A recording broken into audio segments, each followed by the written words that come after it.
Hey, scallywags.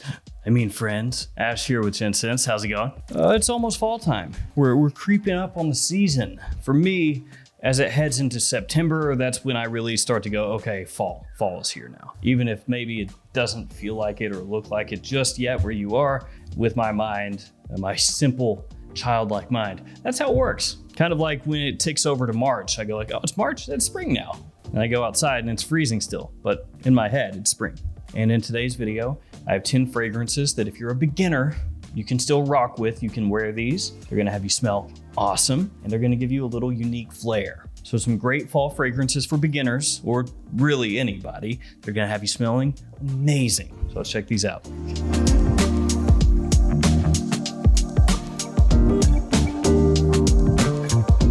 I've got just a couple niche fragrances here, just a couple, keeping it real easy. Everything else is a designer. Some of these pretty cheap at discounters, some not quite as cheap. Codes, Gents 10. This will save you 10% at both Lucky Scent and Twisted Lily. You want niche fragrances at 10% off, then use the code Gents 10. So both those websites, Gents 10 or Joma Shop Gents 8, $8 off any order over 110. There's your codes. Let's do the fragrances. I'm gonna kick things off with Lalique's White in Black. This fragrance right here smells amazing, especially if you like vanilla, which I'm a huge fan of. That doesn't mean I'm boring when I say I like vanilla. It just means I think it smells good. It also has ambroxan, cardamom, and lavender as some of the other notes in the fragrance. And as you have probably heard, if you've heard about this fragrance at all, it smells a little bit similar to Parfums de Marly's Leighton.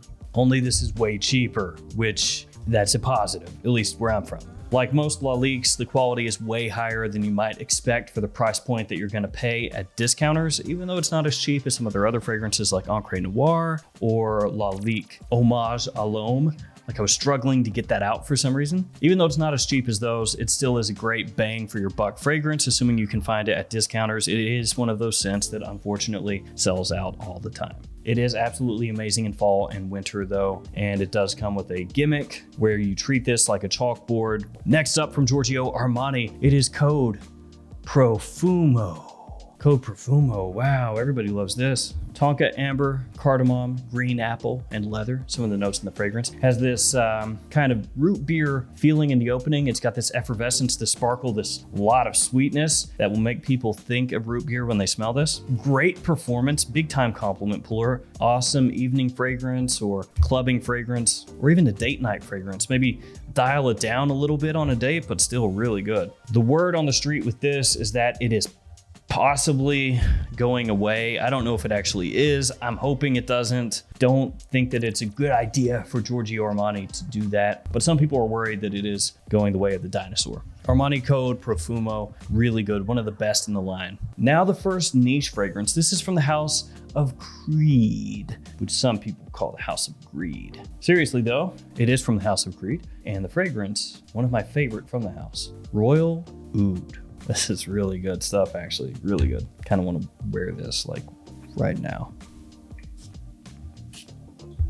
Pink pepper, cedar, sandalwood, citrus, and even oud, some of the notes in the fragrance. Now, this is something I have to always bring up, and considering this is a video for beginners, I do need to let you know that even though it is Royal Oud, there's not an enormous amount of oud. Yes, there's some oud, but don't go into this being afraid that the oud in here is gonna be too funky or poopy or stinky, but it's really not that bad. There's actually more cedar in here than there is oud. It's a very classy fragrance, woody, spicy, at times fresh, but also warm. Royal Oud is amazing stuff. This is one of the best fragrances that Creed has ever put out. The Ventus gets all the love in the mainstream, but Royal Oud is right there with it. Now we got one from Dolce & Gabbana. It's the one Eau de Parfum Intense. Yes, not the normal Eau de Parfum. This one is intense. And it also doesn't actually really smell like the one Eau de Parfum a huge amount. So it's kind of its own thing. It has neroli, leather, benzoin, cashmeran,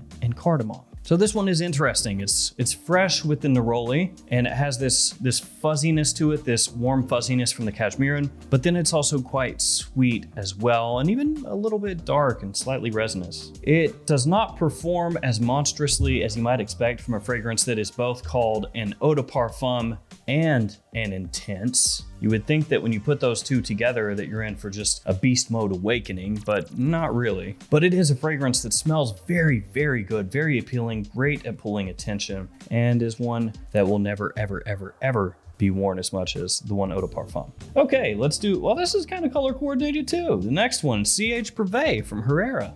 Gold, black, see-through. Whiskey, leather, tonka, cardamom, some of the notes in the fragrance. It was a big hype beast when it came out because it is one of the best semi-bad boy without actually being a bad boy fragrances on the market. So it has leather and whiskey, so people go, oh, that's a bad boy fragrance. But an actual dude who's like really rough and tumble probably is not gonna smell like CH Privé. The booziness in here mixes together with the tonka. It's nice, it's sweet, it takes the edge off the leather. So the leather here is not animalic or rough or funky smelling, which for somebody wanting fragrances that are just easy to wear, that's a good thing. And has some nice spiciness to it as well. CH Privé, a great fragrance. The performance could be a little bit better, but it's another one like the one Eau de Parfum Intense that is very good at pulling positive attention, which oftentimes that's what beginners are after. Now we're switching gears a little bit. The next one is from Hugo Boss. It's the scent Le Parfum. Now, whereas some of these other fragrances, you would say, oh yeah, super duper easy for anybody to pull that off. This one, maybe less people would say that, but it is still pretty safe.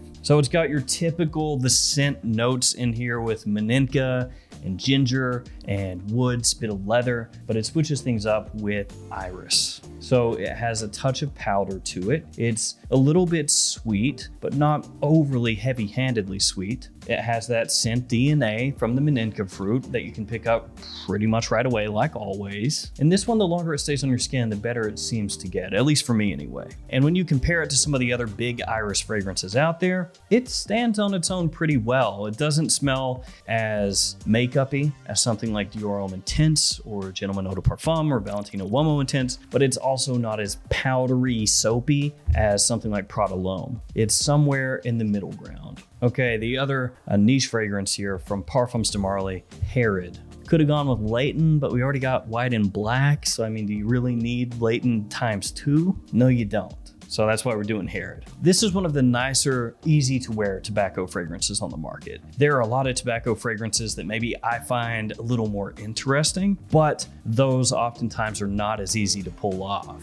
You know, a fragrance that smells like a really hardcore burning tobacco, that's not going to be as easy to pull off as this. Or a fragrance that smells like a real deal actual tobacco leaf that you just plucked and handed to someone, that's also not going to be as easy to pull off. So this has vanilla, it has incense, giving you a little smoke. It has cedar, it's got cinnamon. So you get great warm spiciness and sweetness and all these other things that help balance out that tobacco and make it much more appealing. I'm a massive fan of Tom Ford's Tobacco Vanille. And while this is not really super duper close to Tobacco Vanille, it is an easier to wear fragrance for men a lot of times because this one comes across a little more masculine than Tobacco Vanille. That one, sometimes the sweetness can be a bit much for people. That one is a little more balanced. You know, it doesn't go as far on the sweet side, but Tobacco Vanille is still awesome.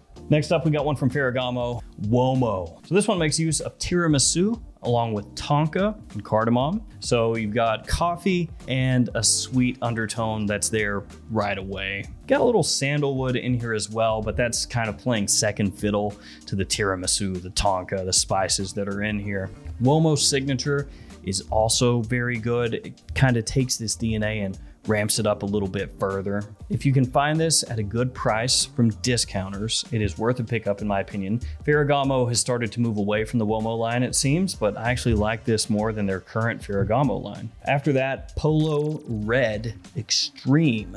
Now, to be fair, I actually like Polo Red Intense a little bit more than Polo Red Extreme, but Polo Red Intense is getting impossible to find. It's really a bummer. Polo Red Intense, a little bit more cranberry off the top, a little more tart, a bigger fruity punch when you spray that one on, and I really like that. This one makes use of blood orange in the opening, then it has coffee, it has ebony wood. The coffee is really the thing that's gonna make or break this for you. I think it's really done well. So this one and Ferragamo Womo, kind of two different takes on coffee for a designer fragrance in fall. The original Polo Red, that one you can still easily find anywhere, but I actually do prefer Intense and Extreme over that one, even though these two are getting much harder to find. Extreme, easier to find nowadays than Intense, which is why I have it here. Because if we're talking about beginners, you know, Polo Red Intense being really hard to find and going for jacked up prices, crazy prices, you know, you just don't even need to go down that rabbit hole. So Polo Red Extreme, still able to be found some places, smells really, really nice. Gives you more of that coffee than Ferragamo while being not as sweet as the Ferragamo. And this is me once again saying, Ralph Lauren, how about a little Polo Red, you know? Give me the extreme, give me the intense, give me the good stuff. Last fragrance, it's from Tommy Hilfiger, Impact Intense. Another reason that I didn't want to have Leighton in this video, White and Black by Lalique, the first fragrance we talked about. Smells a bit like Leighton. Guess what, guys? In case you're unaware, this one smells a bit like Leighton. So we begin with Leighton. We end with Leighton. This doesn't smell exactly like White and Black though, so don't take that as me saying, oh, this and White and Black, it's the same thing. It's not. White and Black, much more focused on that warmth and vanilla and that kind of resinous feel. Whereas this has more of a spicy, like almost fresh spicy punch in the opening, much more jarring when you smell it. It's like much more enlivening, whereas White and Black is smooth and easygoing. This one, when you first smell it, it's like kind of hits you. Not in a bad way, it's just a different way that you perceive these when you smell them. So you have red apple in here, so again, more freshness off the top, that bit of fruitiness that you pick up from this. Then you have chestnut, you have cedar, you have amber, among other notes. Impact Intense is like a designerized Leighton. So there we have it, 10 different fall fragrances that I think smell amazing, that beginners could pull off, that would have them smelling slightly unique, but still the type of scents that you don't have to really worry too much about. All right, guys, I want to thank you for hanging with me here till the end. Thank you for your support, like always. And I'll see you again tomorrow with another fragrance video. Stay safe out there.